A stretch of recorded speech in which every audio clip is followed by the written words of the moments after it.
Hi friends, आज का जो हमारे वीडियो का टॉपिक है वो उन कंट्रीज़ की बात हम करेंगे जिन्होंने कोविड-19 से लड़ने में काफ़ी अच्छा परफॉर्म किया है। कुछ कंट्रीज़ हैं जैसे वियतनाम है, जैसे ताइवान है, न्यूजीलैंड है, टर्की है, ये सब कंट्रीज़ हैं जिन्होंने काफ़ी अच्छा किया है। तो हम आज कंपेयर करेंगे इंडिया का उन कंट्रीज़ से। स्पेशली हम करेंगे टर्की से। टर्की से क्यों करेंगे? क्योंकि उनकी सिचुएशन काफ़ी हमसे मिलती-जुलती है और सूटेबल भी है कंपेयर करना। ताइवान है या न्यूजीलैंड है, ये सब बहुत छोटे कंट्रीज़ हैं, बहुत छोटे। और न्यूजीलैंड तो काफ़ी डेवलप्ड कंट्री है, तो इंडिया से और उनकी सिचुएशन काफ़ी ज़मीन आसमान का फ़र्क है। तो टर्की देखिए क्या किया टर्की ने। एक ज़माना था, अभी 3 महीने पहले या 4 महीने पहले आप कहिए कि अप्रैल में या मार्च में जब टर्की में शुरू हुआ था कोविड का आउटब्रेक, तो WHO ने, वर्ल्ड ने ये कहा था कि बहुत खतरनाक सिचुएशन टर्की में हो जाएगी। इटली से भी खतरनाक सिचुएशन वहाँ थी और आगे चल के होने वाली थी। आज क्या है टर्की में कि सिचुएशन जस्ट अपोजिट है। उन्होंने काफ़ी कंट्रोल कर लिया है, कर्व एकदम गिर गया है नीचे। और वो भी आपको ताज्जुब होगा जान के कि बिना कंप्लीट लॉकडाउन किए ही। जी हाँ। तो अब आते हैं टर्की ने किया क्या। उनका पहला केस आया 11 मार्च को टर्की का। उसी दिन से उन्होंने इस पे पूरा युद्ध स्तर पे कह लीजिए काम करना शुरू कर दिया। और लॉकडाउन कैसे किया? देखिए, किसी भी पैंडेमिक से लड़ने के लिए या किसी भी प्रॉब्लम से लड़ने के लिए आपको बहुत सारे फ्रंट पे काम करना होता है। टर्की ने पॉलिटिकल फ्रंट पे काम किया, सोशल फ्रंट पे काम किया, इकोनॉमिकल फ्रंट पे काम किया, हर फ्रंट पे उन्होंने काम किया। ऐसा नहीं ये किसी एक क्षेत्र में काम किया बाकी को इग्नोर कर दिया, क्योंकि अब कंप्लीट लॉकडाउन अगर आप कर देंगे जैसा कुछ कंट्रीज ने किया, हमारे यहाँ भी हुआ, आंख बंद करके सीधे ब्लैंकेट लॉकडाउन। टर्की ने ऐसा नहीं किया। उन्होंने क्या किया कि लॉकडाउन उनके लिए लगाया जो 20 साल से नीचे के थे और 65 ईयर्स से ऊपर के थे, क्योंकि ये पॉपुलेशन जो है वो ज़्यादा वल्नरेबल होती है कोविड के लिए। बाकी जो लोग थे 20 और 65 के बीच वो काम पे जाएंगे, क्योंकि इकोनॉमी भी चलनी चाहिए, और काम पे जाएंगे तो प्रिकॉशन लेके जाएंगे, मास्क एंड वो ग्लव्स एंड एवरीथिंग। अब देखिए, और जो बड़े सिटीज थे जैसे अंकारा है, इस्तांबुल है, इनकी पॉपुलेशन बहुत ज़्यादा है, डेंस है। तो यहाँ क्या हुआ कि वीकेंड पे कंप्लीट लॉकडाउन। बाकी जगह भी वीकेंड पे तो खैर कंप्लीट लॉकडाउन ही था। वर्किंग डेज पे जाएंगे वो भी ये मिडिल वाली पॉपुलेशन जो मैंने बताई। बाकी वीकेंड पे कंप्लीट लॉकडाउन। और क्या हुआ कि कुछ ऐसे सेक्टर जो कंज्यूमर से डायरेक्ट कांटेक्ट में होते हैं, जैसे रेस्टोरेंट, होटल्स, ये सब कंप्लीट बंद कर दिए गए। जैसे ज़्यादा भीड़ वाले शॉपिंग मॉल्स, कॉफ़ी शॉप, ये सब कंप्लीट हमेशा के लिए बंद। और बाकी जो सेक्टर ज़रूरी है इकोनॉमी के लिए वो खुला रहा। तो ये इनका लॉकडाउन मॉडल था और रिजल्ट काफ़ी अच्छा आया। अब देखिए, हमारे यहाँ आपने देखा क्या हुआ। टर्की एक टाइम में वहाँ पे पर डे 4000 केस आ रहा था। अप्रैल में जो मैंने आपको बताया, पर डे 4000 केस एक टाइम। आज के डेट में वहाँ पे 1000 से भी कम 800-700 केस आ गया और जल्दी उम्मीद है कि ख़त्म हो जाएगा।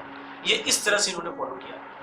पॉलिटिकल फ्रंट पे ये कैसे लड़े कि यहाँ के जो प्रेसिडेंट हैं तैयब एर्दोगन और यहाँ के हेल्थ मिनिस्टर फेहरतीन यजीद, इन्होंने तो काम किया ही, अपोजिशन ने भी काम किया। जो इस्तांबुल के मेयर हैं, अंकारा के मेयर हैं, वो सब अपोजिशन के, उन्होंने भी काम किया। और इवन के वहाँ फ्री में मास्क बंटवाया। हफ्ते में 5 मास्क फ्री दिए गए पब्लिक। ये भी काफ़ी इफेक्टिव रहा। और दूसरे फ्रंट पे देखिए उन्होंने क्या किया कि टेस्टिंग और कॉन्टेक्ट ट्रेसिंग, ये बहुत ज़बरदस्त किया, बहुत ज़बरदस्त कॉन्टेक्ट ट्रेसिंग किया। कॉन्टेक्ट ट्रेसिंग क्या होती है, आसान शब्दों में बता दूँ कि जैसे अगर पता चला किसी को पॉजिटिव है तो उसके बारे में तुरंत पता करना कि वो कहाँ पे है, यानी ट्रेसिंग एक तरह का पीछा करना कह लीजिए।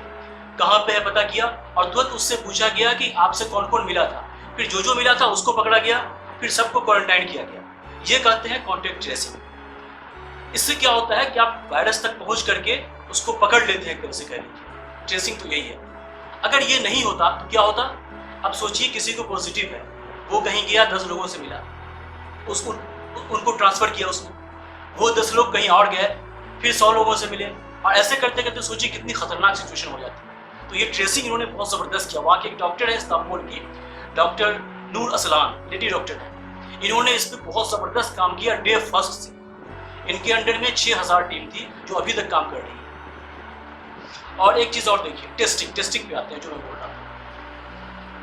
टेस्टिंग इन्होंने आज के डेट में टर्की जो टेस्टिंग कर रहा है वो यूरोप की किसी भी डेवलप्ड कंट्री से ज़्यादा कर रहा है। फ्रांस का एग्जाम्पल लेते हैं, पर डे 21,000 टेस्टिंग वहाँ हो रही है, टर्की में पर डे 27,000, इंडिया में तो बात ही छोड़ दीजिए, पर डे 3,500 हो रही है। तो कॉन्टैक्ट टेस्टिंग, हॉस्पिटलाइजेशन की बात करते हैं। हॉस्पिटल में देखिए वहाँ क्या हुआ, काफ़ी बड़े पैमाने पे हॉस्पिटल बनाए गए, और ये पहले से कर रहा है टर्की। उन्होंने इतने बड़े बड़े हॉस्पिटल बना दिए हैं, आप बिलीव नहीं करेंगे, इंटरनेशनल एयरपोर्ट के जितने बड़े हॉस्पिटल उन्होंने बना दिए। अभी 21 मई में एक हॉस्पिटल का इनॉग्रेशन किया तैयब एर्दोगान ने, जिसमें 2700 बेड थे। ये मैं आपको बता दूं कि 2700 बेड इतना ज़्यादा हुआ, आप इंडिया से कंपेयर कर लीजिए कि इंडिया में जो सबसे बड़े हॉस्पिटल है उसमें भी सबसे हाईएस्ट जो बेड है वो 1000 है। शायद ही कोई हॉस्पिटल होगा इसमें 1000 से ज़्यादा बेड होगा। उन्होंने 2700 बेड वाले हॉस्पिटल बना दिए। उससे क्या हुआ कि उनको कभी भी बेड की शॉर्टेज नहीं पड़ी। आज इंडिया में शॉर्टेज हो रही है बेड की। अभी दिल्ली में बता दूं मैं आपको, एक बहुत फेमस एडिटर है न्यूज़पेपर के, शाहिद सिद्दीकी, उनकी भतीजी पॉजिटिव पाई गई, वो MP भी रह चुके हैं, मेंबर ऑफ पार्लियामेंट। उनको इनकार कर दिया हॉस्पिटल ने एडमिट करने से, अपोलो ने, होली फैमिली ने। क्यों? हमारे यहाँ बेड नहीं है। किसी तरह बहुत मशक्कत करने के बाद उनको सफदरजंग में एडमिट किया गया, कुछ देर बाद उनकी जान चली गई। ये उस आदमी के साथ हुआ जो इतना फेमस था, मेंबर ऑफ पार्लियामेंट। तो कॉमन आदमी की बात ही छोड़ दीजिए। एक एग्जांपल बता ही देता हूँ मैं। एक भोपाल के एक नागरिक थे, मैं न्यूज़ देख रहा था, वीरेंद्र सिंह, वो पॉजिटिव पाए गए। दिल्ली के बहुत सारे हॉस्पिटल में दौड़े, मैक्स में दौड़े, होली फैमिली में दौड़े, अपोलो में दौड़े, कहीं एडमिट नहीं किया गया। क्यों? बेड नहीं है। लास्ट में उनको भोपाल जाना पड़ा, एक दिन बाद उनकी जान चली गई। और ऐसे बहुत सारे एग्जाम्पल हैं, मैंने तो आपको एक दो बताया। एक प्रेग्नेंट लेडी को एडमिट करने से इनकार कर दिया।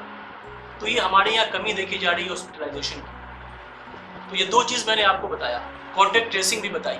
तो ये टर्की का मॉडल था, और अब टर्की ने काफ़ी, अब तो उनके यहाँ बहुत कम केस आ रहा है, जैसा कि मैंने आपको पहले बताया। और दूसरी चीज़ उन्होंने क्या की कि इंटेलिजेंस पे भी काम किया, जो टेस्टिंग पे काम किया उन्होंने। टेस्टिंग मैंने आपको पहले बताया था कि बहुत सारे फ्रंट पे काम करना होगा, कॉन्टैक्ट ट्रेसिंग, टेस्टिंग। उन्होंने घर घर जाके टेस्ट किया। अगर पता चला कि कोई पॉजिटिव है तो उनके दरवाजे पे जाके, उनके डोर पे जाके, वहीं पे खड़ा है डॉक्टर, अंदर से वो निकला पेशेंट, उसकी वहीं पे टेस्टिंग हुई, 24 घंटे में रिपोर्ट दे दी गई। ये नहीं कि हाँ 4 दिन बाद 5 दिन बाद। तो इतना ज़बरदस्त काम किया टर्की ने। और इंडिया में आप देख रहे हैं अभी क्या हालत हो रही है, किस तरह से कर्व बहुत ज़्यादा ऊपर जा रहा है। तो हमें सीखने की ज़रूरत है। ग्लोबलाइजेशन के इस दौर में हमें जो कंट्रीज अच्छा कर रहे हैं उनसे सीखने की ज़रूरत है। तो इसी के साथ वीडियो ख़त्म करना चाहता हूँ। बहुत बहुत शुक्रिया, thank you very much. Subscribe कर लीजिए और प्लीज़ शेयर कीजिए।